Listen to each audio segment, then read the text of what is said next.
Hi everyone, this is Kenny. I just wanted to stop in before the episode begins to inform you that my audio in this episode is going to be a little bit janky. It's a little muffled, it's not the best, it's not even the second or third best, it's not very good. But you can still hear what I'm saying, and the discussion we have today about boss fights I think was worth keeping, given that you can still understand what I'm getting at. So I hope you can listen to it. Josh, I'm so sorry. If you want to dock my pay, feel free. That's totally fine. Anyway, please enjoy this episode, and let's get to it.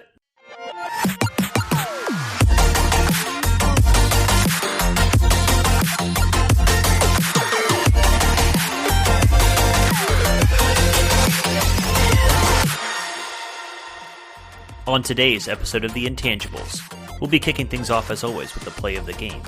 At 11 minutes and 41 seconds, we'll answer the frequently asked question, how do I deal with a Bastion bunker cop in Overwatch? And finally, at 23 minutes and 22 seconds, we'll break down what makes for good and bad boss fights.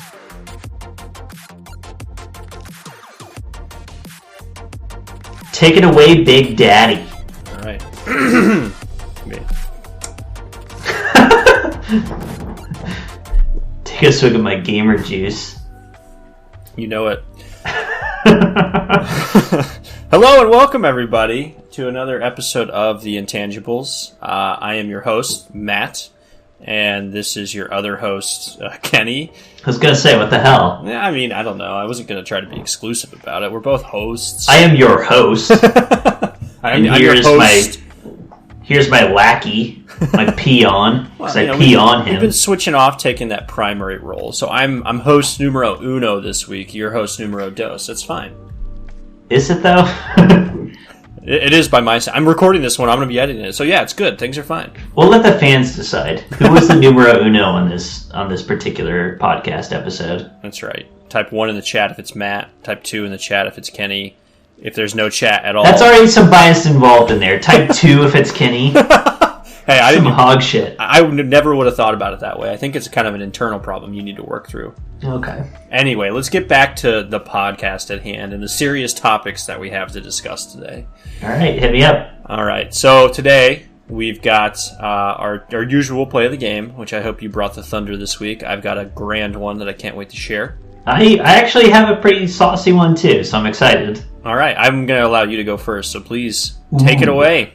Poke chat, poke chat, poke chat, poke chat. Oh, we're just jumping in. Okay. So, time of recording.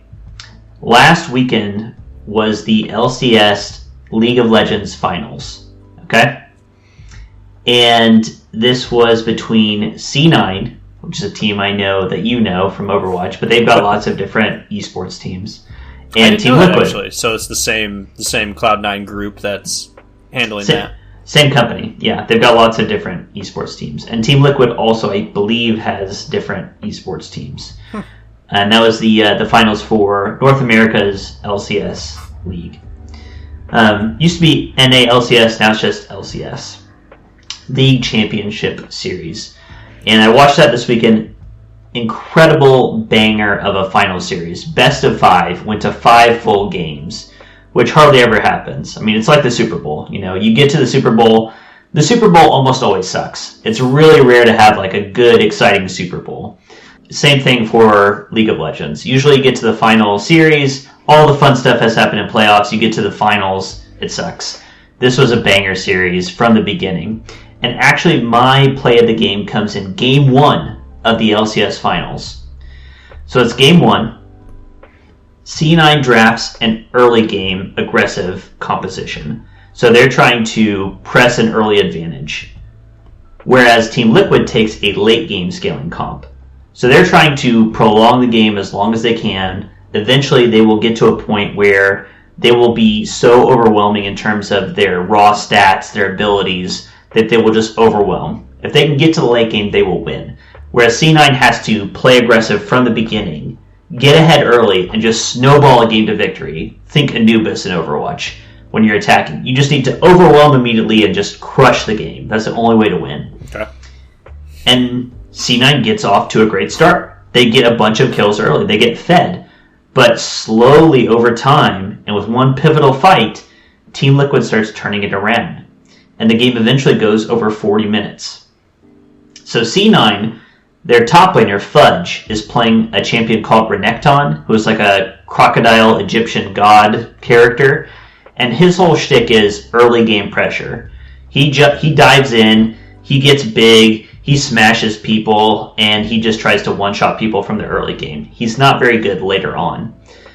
And in League right now, the big thing is you have one item in your pool that is a mythic item. It's the item that you build your entire character around. And for Renekton, the big one is Stride Breaker, which is like a brawly, I'm going to get in there, I'm going to dash in, I'm going to fight somebody, I'm going to tango with my top laner, I'm going to split push, I'm going to do that kind of thing. But after the game starts to turn, Fudge sells that for an item called Prowler's Claw, which gives him extra assassination potential in the late game. And the idea is, now they're going to lose these late game fights. The best way for him to give a chance for his team to win is to dive their most powerful champs, their glass cannons, and try to one-shot them. So he just wants the maximum burst potential to blow up the enemy carries as quickly as possible. This is the best thing that he can do to give them a chance to win these late game fights. Now, being the Intangibles, it wound up not making any difference. C9 lost game 1. But for me, this is textbook intangible play of the game. Because he made the smart play, he did the thing that gave his team the best chance of winning. And I think there's a valuable lesson here. Just because you do the right thing and the smart thing doesn't mean you'll win every single time. Sure. Giving your team the best odds doesn't mean that you will win that particular game. And that particular decision is not going to be the celebrated thing of the series at all, but it is a very smart decision that is very easy to overlook that could give you the chance. If you make that right decision, time in, time out, you will win more games. Sure. So I think C9 Fudge deserves the Intangibles play of the game. The Fudge Crocodile. So it's kind of like, what was I just thinking? No matter what, even if you do your job perfectly on your team, you're not going to win every time just because you did that. It takes more than just you to win these team games. In any game. Playing right doesn't mean you'll win. Yep, yeah, definitely true. Well, that was pretty solid. I'm excited to hear your saucy play of the game. So, yeah, going a little bit different course here. I played a round of golf this past Sunday, with some college friends of mine. And we played at a course that's about 20 minutes away here. It's called Cog Hill. It's a very nice, they actually have 4 courses there, and we played one of their 2 easier, more public courses, if that makes sense. And it was a wonderful Sunday. It turned out very nice. There was no wind. It was in the 50s. It turned out very nice for us. And this is only the second time this year I've played 18, and it takes 5 or 6 hours to do this. So it's a long day. I'm usually drinking beer while I'm out there doing it. So, maybe snacking a little bit, smoking a cigar, that kind of thing. And there was a point a little bit past halfway through the day where I'm feeling pretty gassed. The last few shots have been bad. I feel like the wheels are coming off the bus right now. We're going to crash and burn. But on our way from green number or whatever to T number or whatever, I can't remember the numbers for you. There was. Is it late? I assume. Yeah. So this is in the second half between say 14 and 15 or something like that. Okay. There's a shack here that's got restrooms. They have a little place where they serve drinks and hot dogs. So what do? I get a hot dog. And I'm nominating this hot dog for this week's play of the game. Because without that hot dog, so I scarfed this thing. I've added some mustard to it, added some mayo of all things to it. It was delicious, don't judge me. And scarfed it down, hurried off to the next tee box. And that hole was the best hole of the entire day for me. I played outstandingly. I parred that particular hole. Did I continue the rest of the day? That's not important. That one hole is what is important. So I'm nominating the hot dog for giving me the energy and focus that I needed to play well one more hole. Do you give credit to the physiological results of the hot dog or the psychological results of the hot dog? I mean, I think it's both. So the physiological results, that's kind of tangible, I guess, you know. So the psychological results were definitely the intangible here. Now, I don't know. The whole thing was just, it was a nice reset. I needed some food, obviously. It gave me a second to step away and think about something else. And, it brought me to a relative victory for me, which is parring a hole during a round of golf. So fudge versus hot dog. I mean, I feel like we're still not quite to the period yet where people are voting on this in any capacity. I can't, in good conscience, give my vote to a hot dog for anything because, as you well know, I hate hot dogs. I think your nomination has a lot more merit to it. It was well thought out. It really does apply to the intangibles, to the spirit behind the intangibles. The hot dog is just kind of fun and funny. So I would vote for the chocolate crocodile, the fudge crocodile. All right, C9 Fudge, congratulations. You are the intangibles play of the game this week. Proud of you. All right. Excellent. Well, thank you for bringing that. That was, like I said, very nice and well thought out. Slightly better than the hot dog, but only just. I mean, I respect I respect a golf where you get one par and that you can just take that home and just enjoy that one hole. That's exactly right. That's the only way to golf, in my opinion. You got to enjoy the good when you can, because there's so much more bad that you can expect. Speaking of lots of bad things. Question. Have you looked at what the FAQ is for this week? Yes, I have. Go ahead. This is a question that I see posted all of the time, especially at the ranks that you and I live in, realistically. Living in that gold, silver area. Definitely. The question is specific to Overwatch, and you and I have screamed through headsets many a times in trying to deal with this ourselves. So the question is, how do I deal with a Bastion bunker comp that is just destroying my team? So for the uninitiated, a Bastion bunker comp is... Well, first start with Bastion. What is Bastion as a champion? Smart. Okay, so Bastion is a robot who has a bipedal form where he can shoot pretty poorly. I think he can heal himself still while he's bipedal. Yes. And that's kind of it in that form. He can move around a little quicker. But the real pain in the ass of Bastion is that he then has this turret form where he literally just fastens himself to whatever spot he's at on the map, turns into this big machine gun turret that just has to point and click to mow down enemies, and then he can heal himself on top of that. So him by himself... And he has to be the highest DPS in the game, right? So that's a good question. I would have to look that up. I'm not sure who the highest DPS truly is. I think at certain ranges he probably is up there. I mean, per bullet, I'm sure Widowmaker does more damage per bullet, but Bastion will just click on your head and you're gone. Yeah, you can just kind of click and hold. There's a little bit more uptime with him versus taking shots as a Widow or an Ashe or whoever. Right. So that by itself is crummy enough to go up against if you don't know how to deal with it. But what a bunker comp then in turn is, you basically have the rest of your team dumping their resources into this Bastion and whatever his position is. So often you'll have an Orisa, typically, because she can place her shield kind of wherever she wants. A bubbly kind of shield protecting the Bastion. Yep, exactly. In general, you will have at least one shield. You may even have multiple. There might be a single. Preferably, you will have multiple. If you're really trying to run this and screw the other team up and make them scream at each other, yeah, that's probably how you do it. You put a Sigma and then a Orisa out there. You got double shields. You get a Rhine, whatever. Sure. Anything that has a shield to put in front of Bastion. And then a lot of times you'll see a Mercy who gets tied to him, so she's just dumping heals or dumping damage boost into him. Basically, you've got all the support dumping into him. You've got these other tanks who are helping protect him.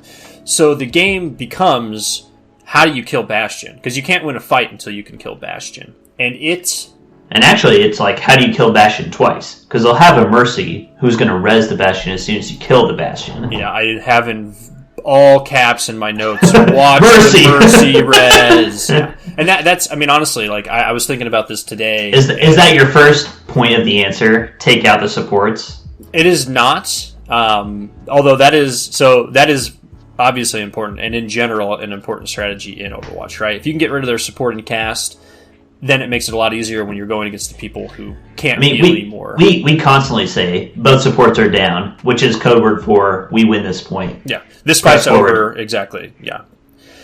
So I guess before I say anything about how I would approach dealing with it, I would ask you for any specific suggestions you would have.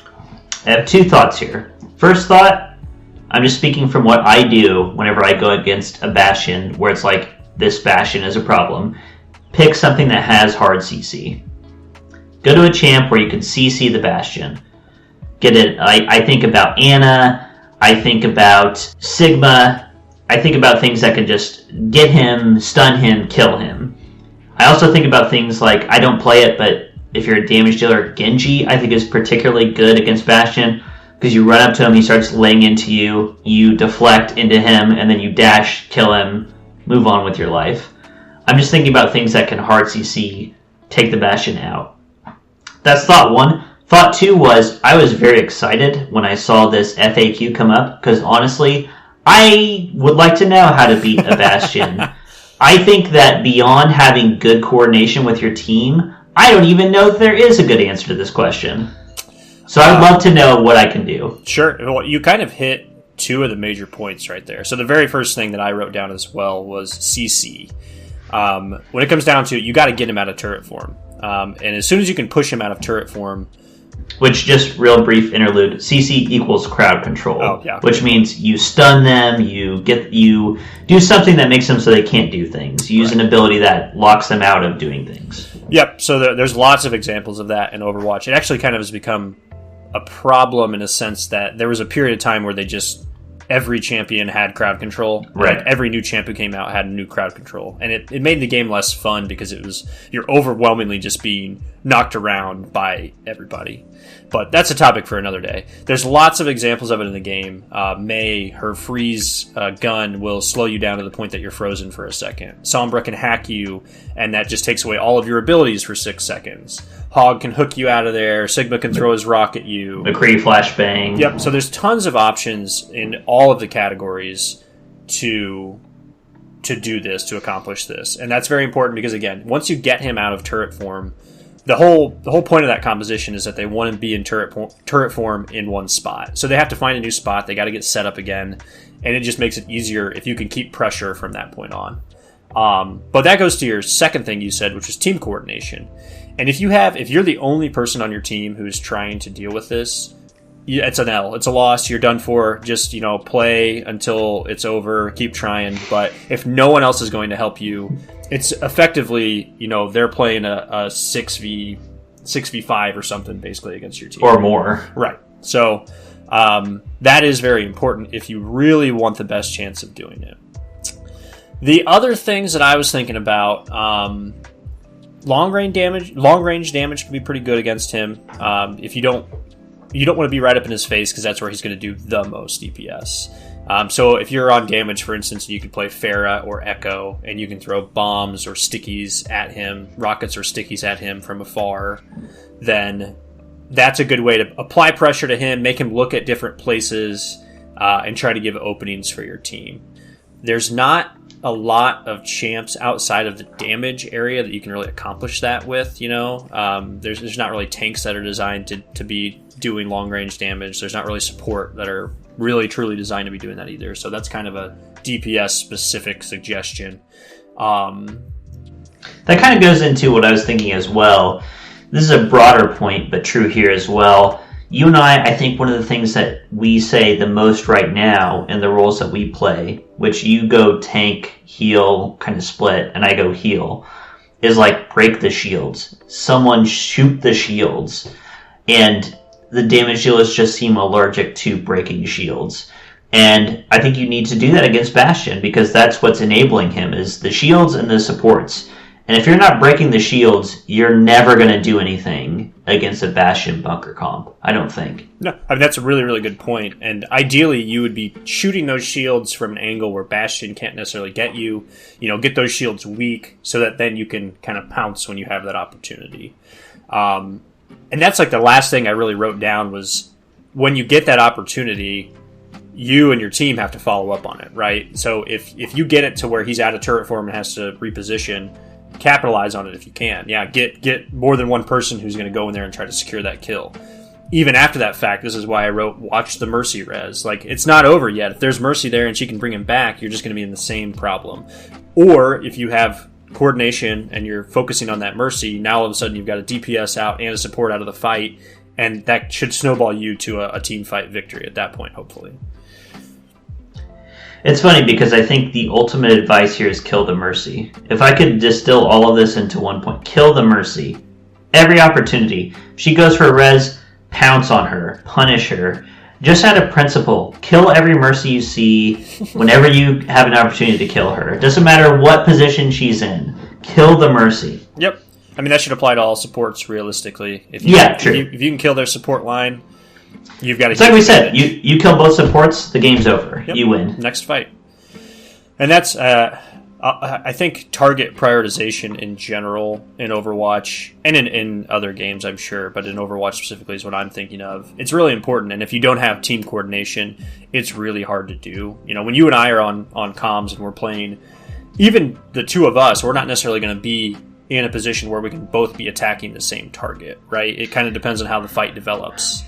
I mean, you and I have seen a huge difference between when you and I play just duo Q, and then our friend Jaren, who doesn't play Overwatch all that often. He'll jump in after months of not playing and join us, and we just go on a winning streak like crazy because three of us are just coordinating on a target and talking to each other. Like, coordination cannot be overstated how good that is. Yeah, no matter how mechanically gifted you are, you can still not be contributing to your team in the most meaningful way. Well, it's like the streams that you watch where it's like two pro streamers on teams with a bunch of casuals. Like, it's not the pros that make the difference in those games, right?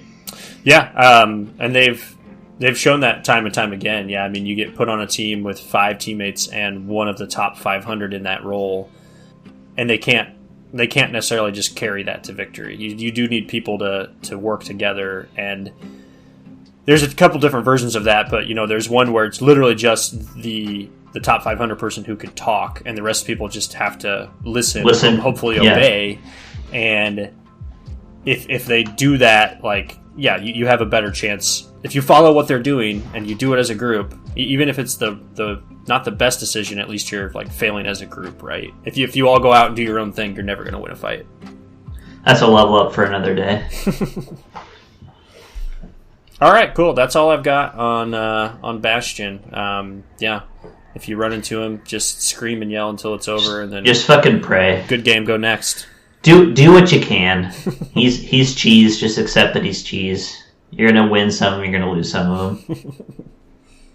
All right, and that brings us to the breakdown for the week. Oh, let's break it down.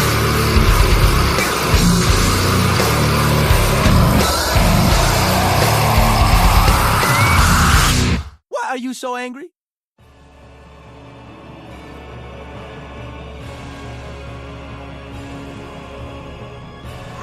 Huge topic. Yeah, so this is one that I'd written down a long time ago, and decided after playing some Cuphead over the past couple weeks that this would be a good one to chat about.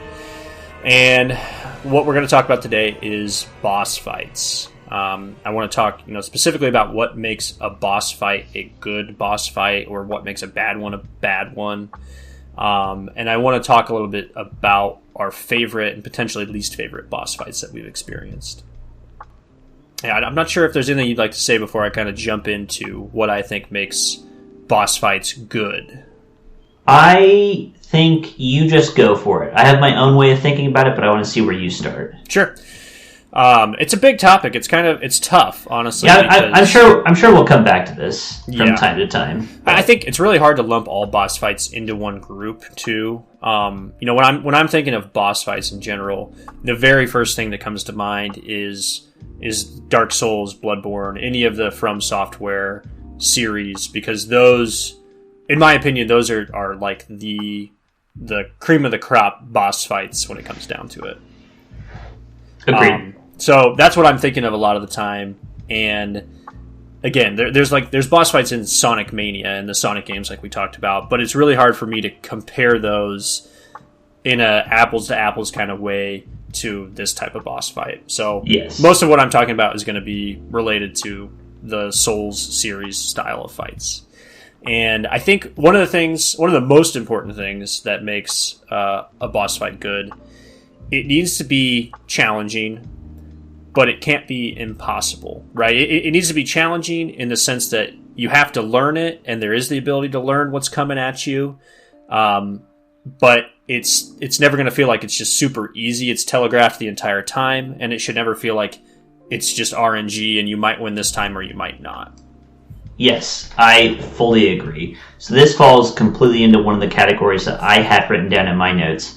I wrote fair difficulty, which I expanded on. We'll have future episodes where we talk about difficulty in more detail because it's a completely complex and fraught topic. But what I had written down here is fair difficulty for me means it rewards you for studying and learning the tactics rather than learning the exact button sequencing. Like, rather than playing a memory game where you have to land exactly in the right place at exactly the right time. That to me is not interesting to me. It's just learning raw muscle memory rather than learning something tactical. So the two comparisons I had here, because I wrote down boss fights for each of these, I thought about Genichiro in Sekiro, the second time you fight him up in the tower. Not the first time when you're not going to win no matter what, but the first time you actually fight him. Right, which the first time you fight him is a narrative thing. It's just you're getting beat. That's the whole idea, is you are at your low point. And then you fight him again later on, and you learn how to beat him. He has clear patterns. He teaches you how to fight him over the course of a few different phases, which all have similarities with each other, and you beat him, and you're like, yeah, fuck you. I learned how to beat you. Versus something like I Want to Be the Guy, which I don't know if you've ever played. No, I haven't.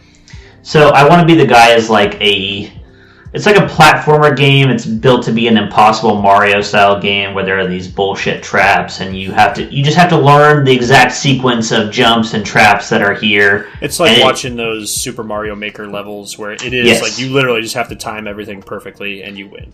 Yes, that's what I Want to Be the Guy is.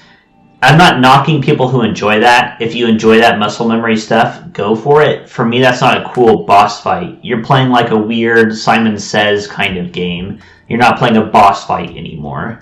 And Genichiro is you're playing a boss fight that you have been taught how to beat. And that is satisfying. Yep, I agree with that. I think, so you touched on something that I wrote down as something that I find to be one of the attributes that makes a boss fight really good. And that was the narrative in Sekiro. So, part of that satisfaction in beating Genichiro that first time is that he kicked your ass earlier. He was so overpowered you didn't stand a chance.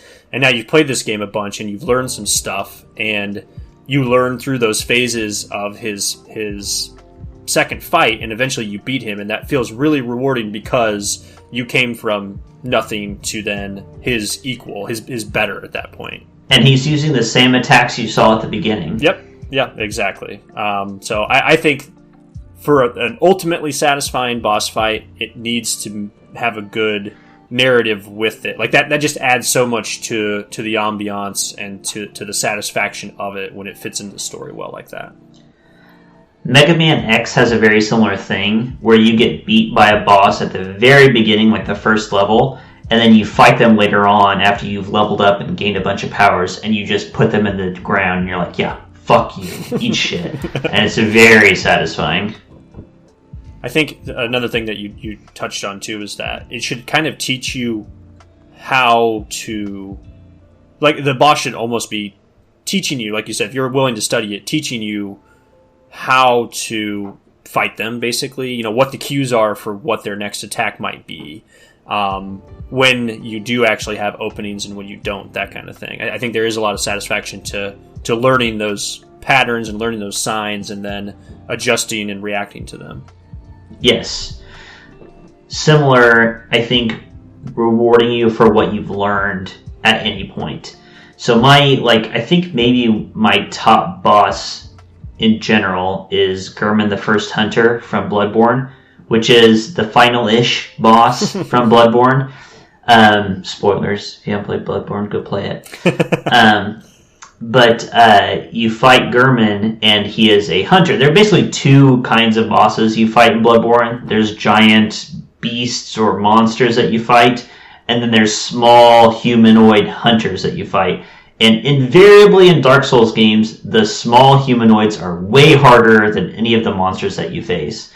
But when you fight Gurman at the end, everything in the game has trained you to fight him. You fought a bunch of different hunters. You played as a hunter the entire time. You understand the different modes of weapons. You've seen this style of boss a bunch of times, and it's difficult, but it feels fair. Everything that they're throwing at you, you have been trained to combat.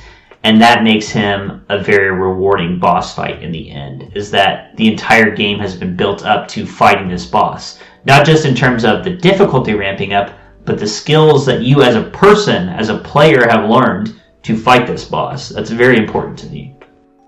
Yeah, and so the music during that fight is awesome. And I think Bloodborne music for boss fights in general is just like the pinnacle of boss fight music. It's fantastic. You and I listen to that soundtrack all the time still. Mm-hmm. And I think that's part of a good boss fight too. That's setting that ambiance for the entire thing. Yeah, you really feel the gravity of the situation that you find yourself in with good music that goes along with it.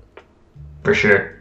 I love watching streamers going into a boss fight that they've not fought before, and they're like, this is a boss arena. There's a boss here. You want that effect. You want to go into some place and be like, this is epic. Mm-hmm. Something's about to go down right now. Yeah, something big is happening. So that's kind of my big... Oh, actually, I've got one more thing that I wrote down as something that I think is important in fights, and that's not having a single path to victory.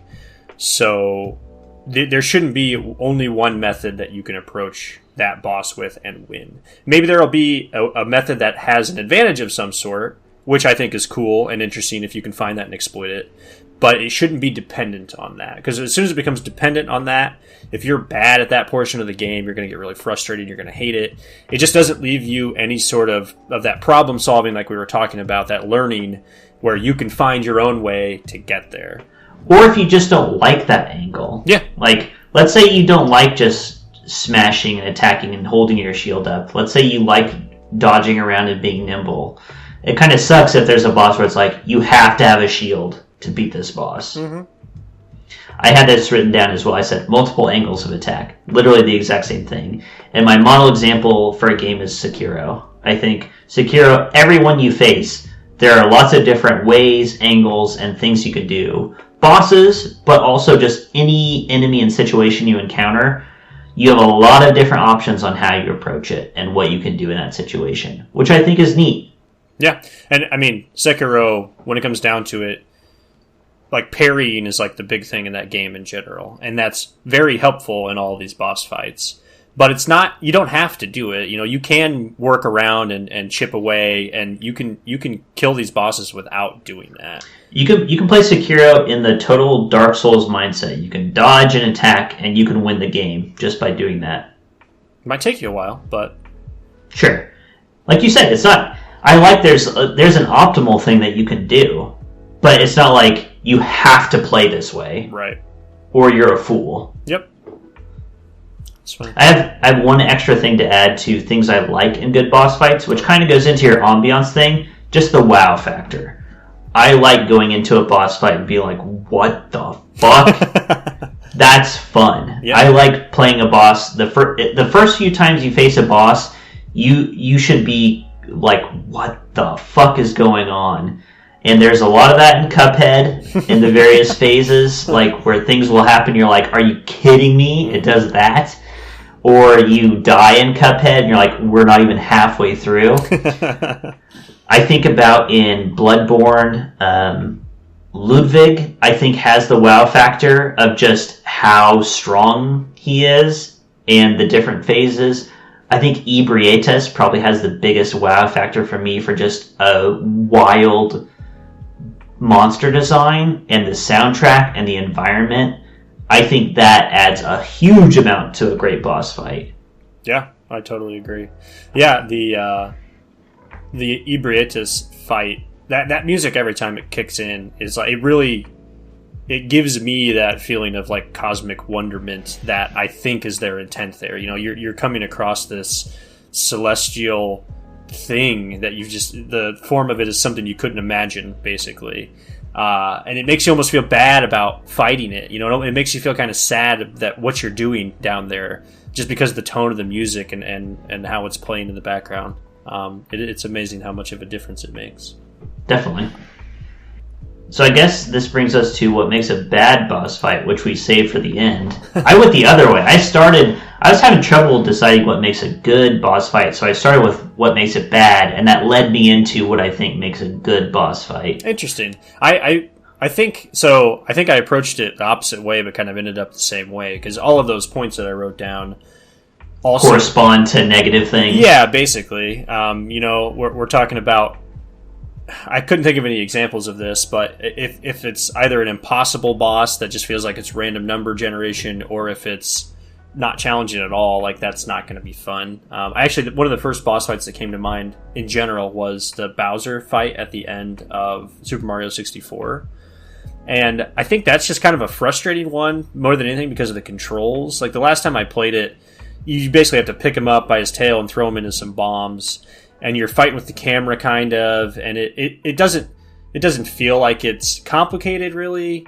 It's just kind of like almost tedious what you have to go through, which I don't think that's a good boss fight. Yeah, I would agree. I mean, that one's kind of an unfair comparison because that was like a game where they were trying to figure out how do you do a 3D platformer kind of thing. And they clearly did an amazing job with it, but yeah, I mean, you try to throw out the bomb and it misses by a fraction of an inch. It's just, the timing is rough.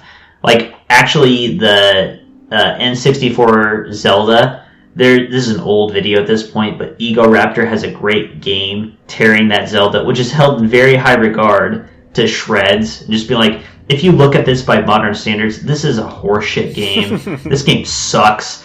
Because they were trying to figure all this out at the time. It's just frustrating to use these controls. Yeah, it's impossible to compare that to what we can do today, too, right? I mean, just the things that have been done between then and now that everybody can do, it just doesn't make it a fair comparison. And also, like, a lot of the things that modern games do owe what they do to these old games that were exploring the space of what you could do. Very much so. Along the same lines, as far as way too easy or way too hard, I would say an easy thing to throw in here are gimmicky bosses. I hate gimmick bosses, and I've got a bunch of different ones to throw in here. I'll just throw in a few. I love Bloodborne. It's my favorite game, single-player game of all time, even though I play it co-op most of the time. Mikolash, one of my favorite characters in the game. That boss fight is such a load of shit. It's so boring. It's so tedious. You're just running through a maze, and you just have to follow these patterns, and eventually you get down there and you have to fight. It's just so annoying, and it's so completely different to everything else you do in Bloodborne. I hate it. I think that's one. I definitely agree with you on that, and that style in general in these FromSoft games in particular. I wrote down as like my least favorite boss fight the folding screen monkeys from that's on my list too. Which is the same trap, basically. It adds nothing narratively, which I think at least the Bloodborne Mikolash fight adds some story. Well, that's the thing. You and I, all the time, as a meme, will say to each other a lot of the voice lines from Mikolash, like, "Oh, I'm waking up!" Yeah, he's too good. A hunter is a hunter, even in a dream.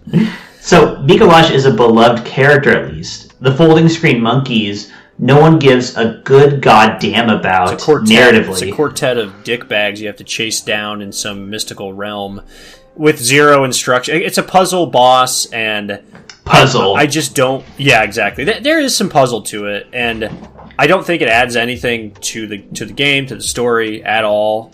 Here's how the game tells you, how it gives you clues for these 4 monkeys. There's the folding screens, which are these screens in front of you that have pictures of monkeys on the 4 panels.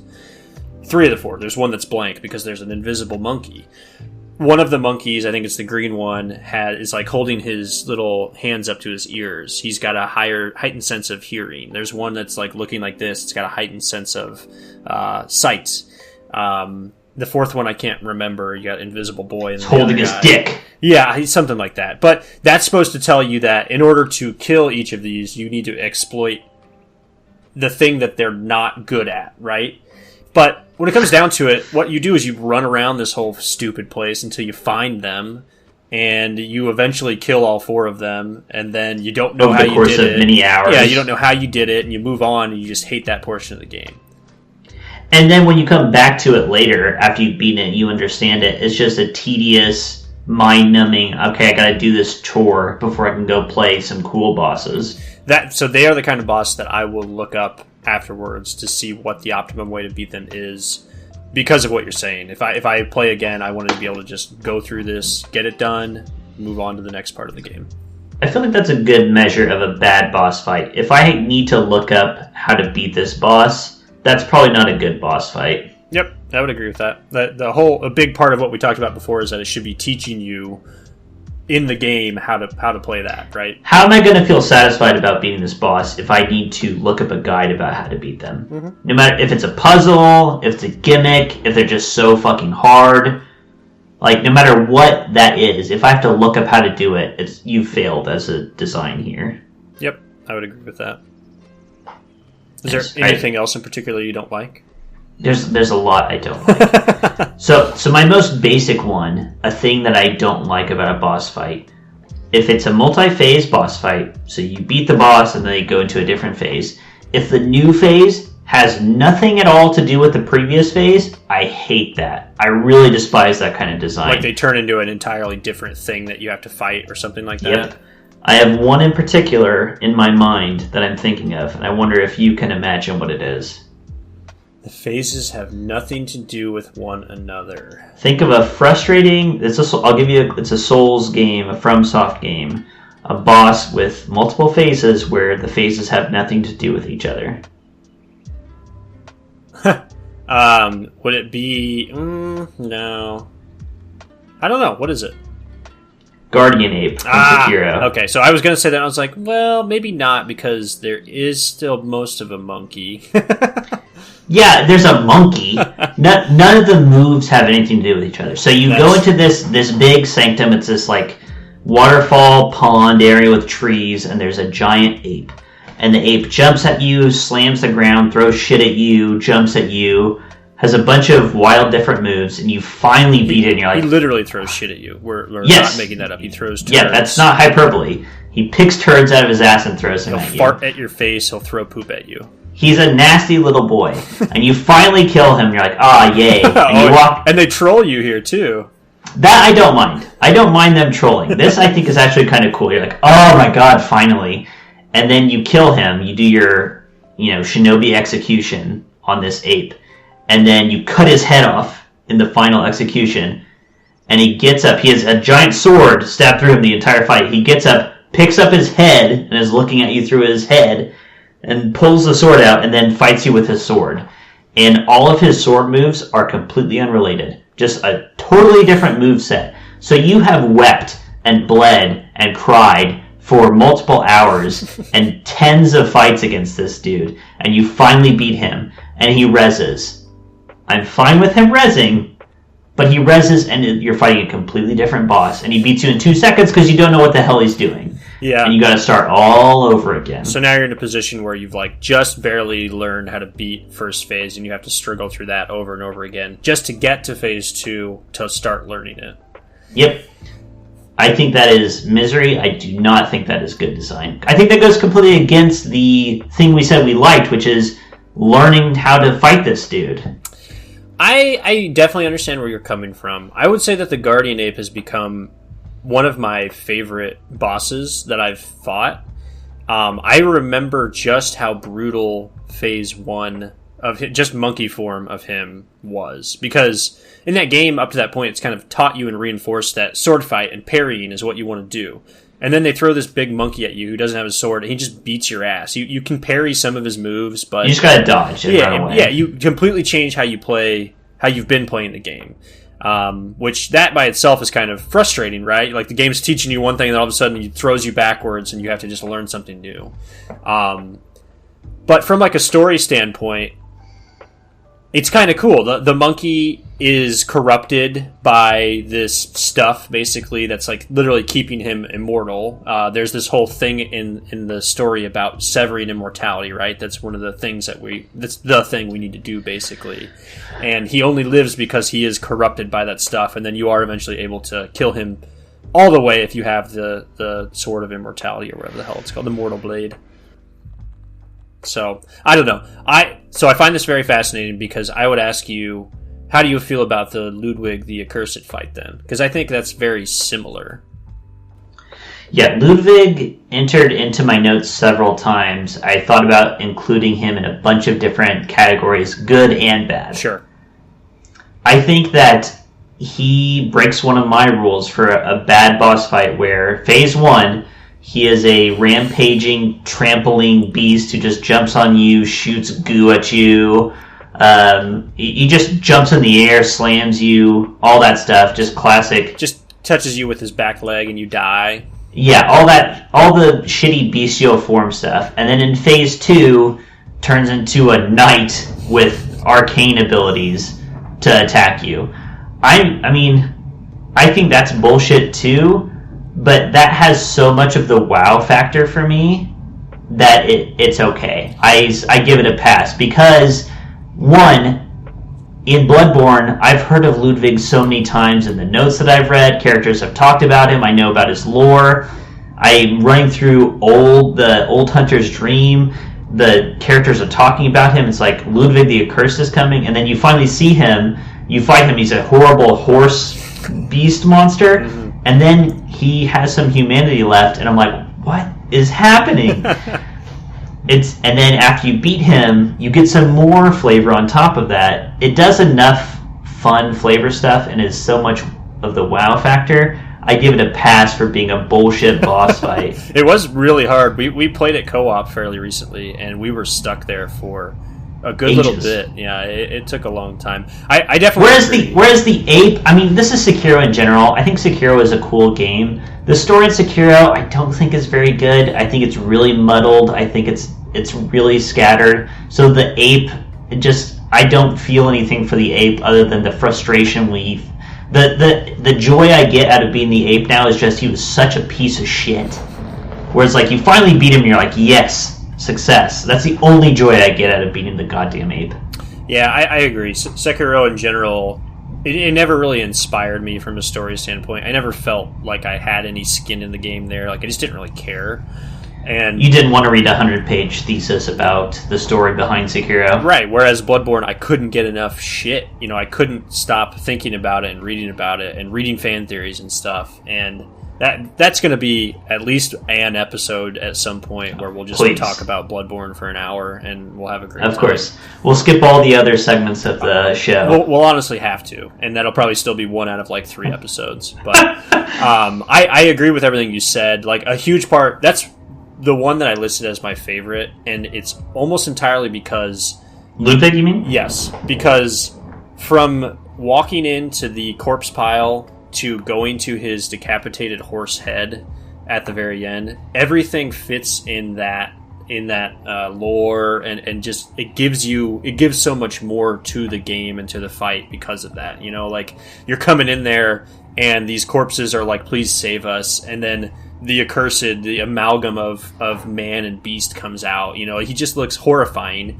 And halfway through that beast fight, he kind of recognizes his own humanity. He calls back to the cosmos to get some power back, and then you have to fight him in that form too, and ultimately put him out of his misery, basically. You know, every bit of that just adds to the whole experience. Plus, you get your favorite weapon in the game after that. Absolutely true. The Holy Moonlight Sword is a fantastic one. You were at my side all along.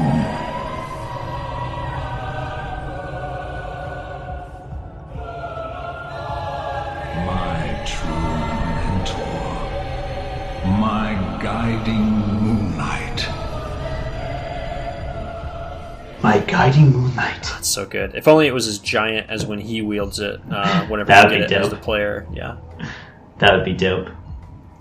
I've got 2 more things to say. Do you have any other negatives for boss fights? So, yeah, this could be a negative or a positive, and this is the last note that I have. So it'll just be a discussion riffing off whatever you've got left after this. Okay. I can't think of a good example. I know they're out there, but any boss fight that doesn't have a good save point, heal station, bonfire relatively close to where that fight begins. Like, if you have to run a fucking gauntlet from here to the beginning of the boss fight before you can even start fighting, that sucks for the most part. You know, you're basically set up to go in there less than 100% every time until you have to learn this mini boss that is the gauntlet to get there. And there's probably some story related reasons where that can make sense in certain ways, but it can be incredibly frustrating to not be at your maximum when you get into a boss arena. I feel like, as far as examples go, that's almost every Souls game, the first level. Like, the beginning of the game, where you're trying to figure out the map. And I can like, give it... I can give that... Bloodborne is the worst about that. When you first start playing Bloodborne, and if you're playing by yourself, you've never seen it before, you don't know anything about it, you don't have a friend with you, you are going to be wandering around getting your ass beat for 5 hours before you find a lantern. Yeah, and then when you finally do find a lantern, you're not going to have any idea how you got there or how anything connects, how this map looks at all. Yeah. Which you're saying, you understand that. That's part of the experience. I can cut it some slack because I think it's important to be teaching. That's your teaching portion of the game, right? You're introducing these new players to different types of enemies and pathing. How you should fight them. Yep, how all this different stuff works. And then the hope is that you're going to get good at that stuff and be able to naturally progress from there. But it can certainly be an obstacle. I know for me, you helped me when I was playing the first time, and it's taken me probably 3-4 playthroughs before I can... even now, if I started a new playthrough, finding that first wraparound to the gate, it's not like I could just do it. I would have to run around in circles for a little bit, and I would be like, oh yeah, this is where I go, isn't it? Right. Which is funny because I am awful with spatial recognition. I am really bad at maps in general and in video games especially. So the first time I had any interaction with Bloodborne was watching a streamer strip and play through it, raw, blind playthrough. He was lost forever, watched him do that.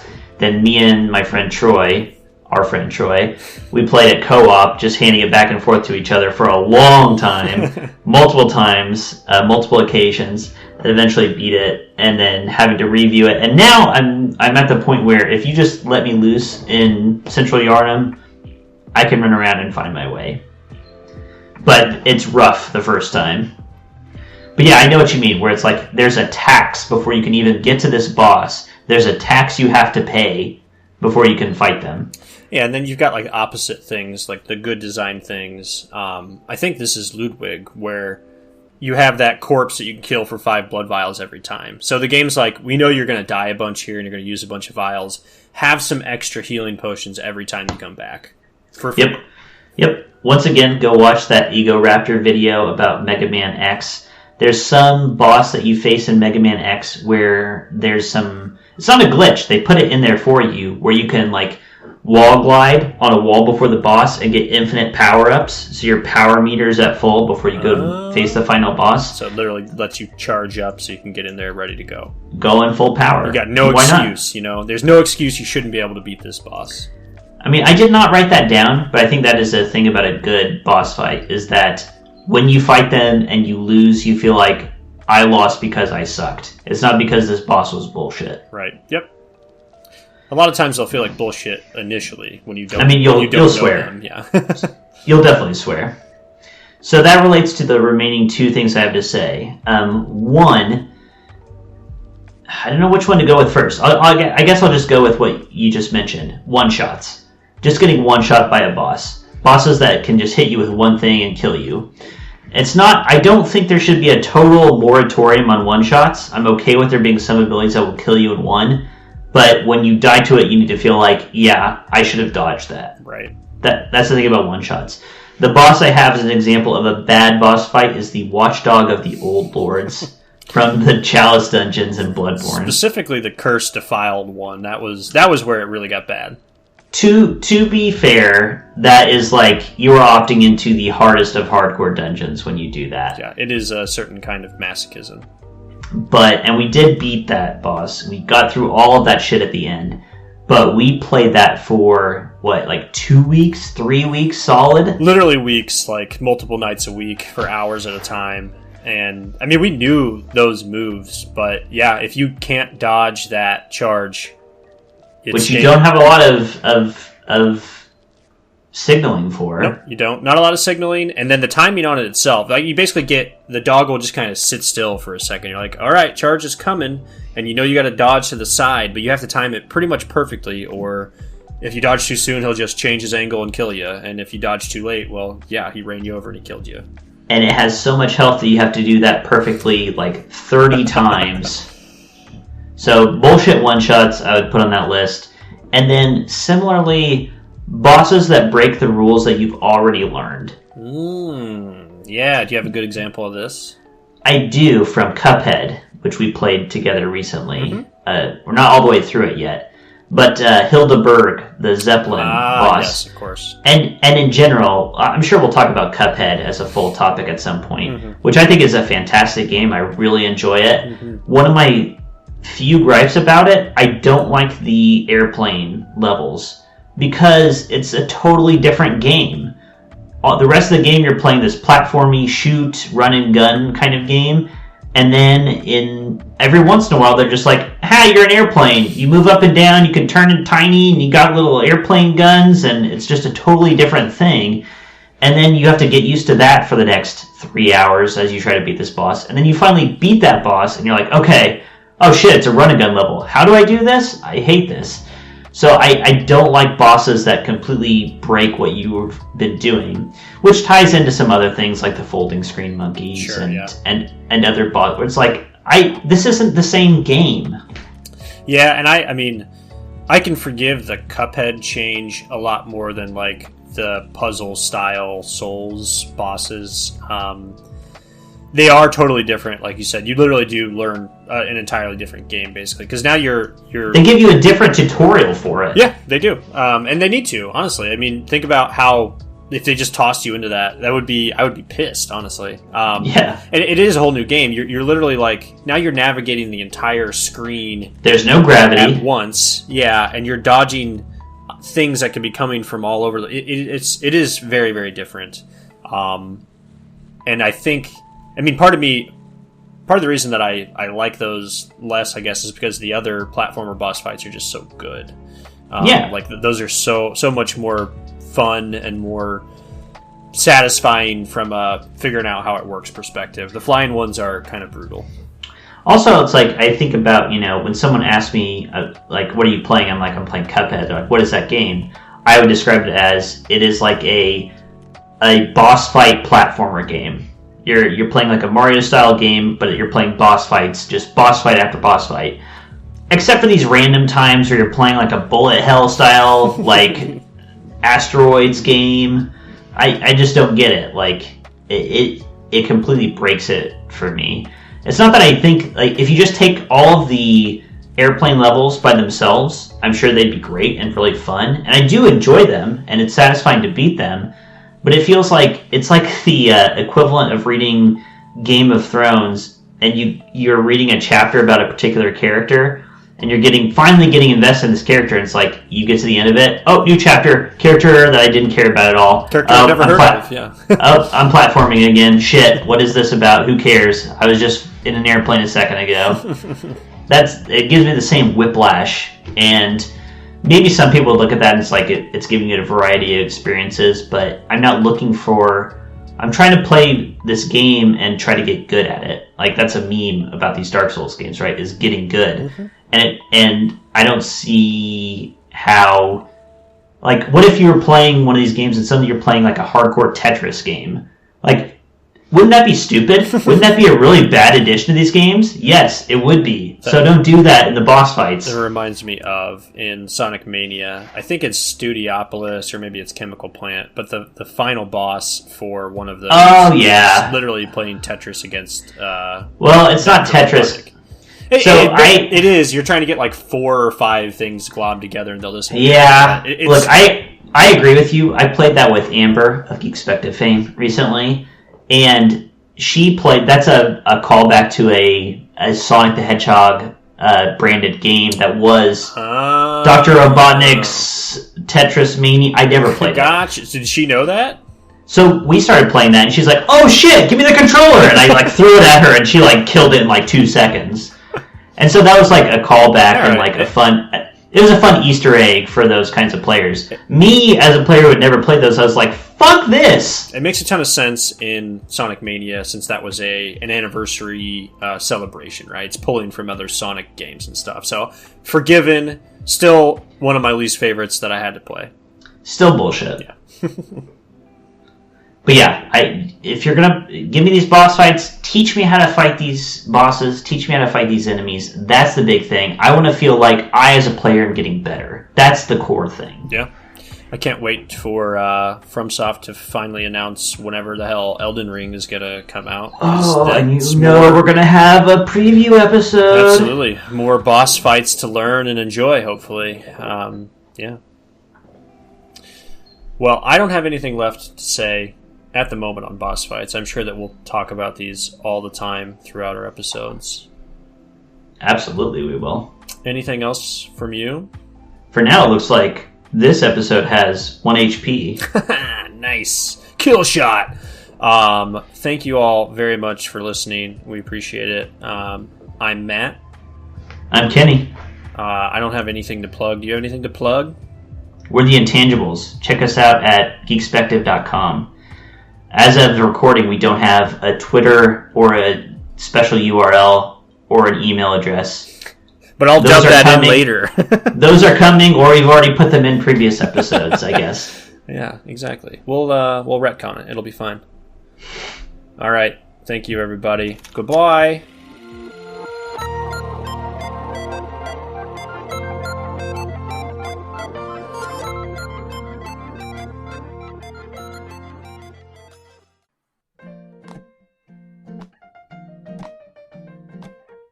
Ready for a rules-light, narrative-failing forward, collaborative storytelling, tabletop role-playing game?